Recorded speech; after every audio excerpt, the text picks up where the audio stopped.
J'ai donc la tâche de parler un petit peu d'Olivier Masmonteil en tant que galeriste d'Olivier depuis un certain nombre d'années, même depuis maintenant plus de 5 ans. Donc je vais commencer par un hommage en fait à 3 personnes importantes à mon avis. D'abord Suzanne Taraziev qui est sa première galerie, donc qui l'a accompagné pendant un grand nombre d'années. Puis à un moment donné on s'est rapproché en fait d'Olivier et pour des raisons personnelles il a préféré s'orienter vers une collaboration avec ma galerie qui s'appelait à l'époque Galerie Duquin-Hordequin. Donc ce qui fait que c'est le deuxième hommage. Mon ami et ancien associé Marc Hordequin, donc, qui n'est malheureusement plus dans la galerie, mais qui est toujours vivant, il n'y a pas de souci, et à qui je dis bonjour aujourd'hui, qui a accompagné aussi le travail d'Olivier et qui continue à l'accompagner, mais en tant que collectionneur maintenant. Et la troisième personne qui est en fait le lien avec tout ça, c'est Duncan Wiley, puisque Duncan Wiley est un artiste qui est ami d'Olivier Masmonteil, qui a fait en fait que Marc Hordequin m'a rencontré, en fait on s'est rencontrés plutôt parce que ça a été vraiment un concours de circonstances que Marc a commencé par acquérir une œuvre de Duncan et puis progressivement on s'est associés. Et Duncan à un moment donné nous a présenté Olivier Masmonteil et comme on était tous les deux fans de son travail, on a débuté en fait une collaboration. Donc la première exposition en 2010, individuelle, à cette époque-là on était à Marseille. Deuxième exposition individuelle en 2012 et en 2014, troisième exposition individuelle.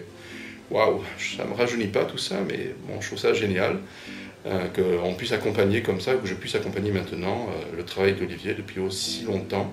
Et ce qui est assez impressionnant avec Olivier, c'est de voir l'évolution de son travail. Franchement, quand on a commencé, on adorait, on était totalement fan de ses paysages, que pendant plus de 10 ans, il a travaillé sur le paysage et il a revisité le paysage donc, en peinture.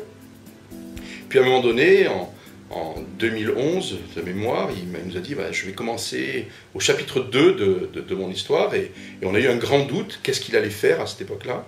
Et on a été extrêmement ravis du travail effectué et de l'exposition de 2012 qui a eu un succès retentissant. Et là on s'est dit waouh, super, il a une évolution, il a une ampleur qui est générée grâce à cette nouvelle série qui ne passait plus donc, de paysages mais plutôt de scènes d'intérieur avec ce qu'on a appelé les demoiselles oubliées, donc un travail assez remarquable sur des scènes intérieures avec des jeunes femmes qu'on voit en contre-jour, à peine, qui sont assez évanescentes.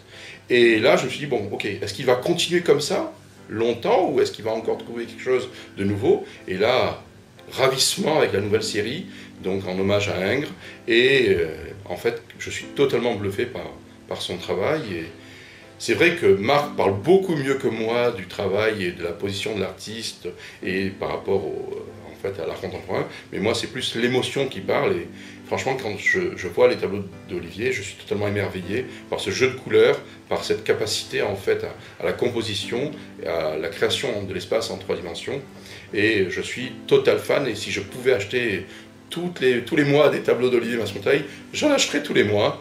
Malheureusement, j'ai pas assez d'argent, mais donc j'en achète un de temps en temps. Mais je suis vraiment très très content. Quoi. Donc voilà, je vous encourage tous à venir voir la nouvelle exposition d'Olivier qui va démarrer le 8 mars 2014.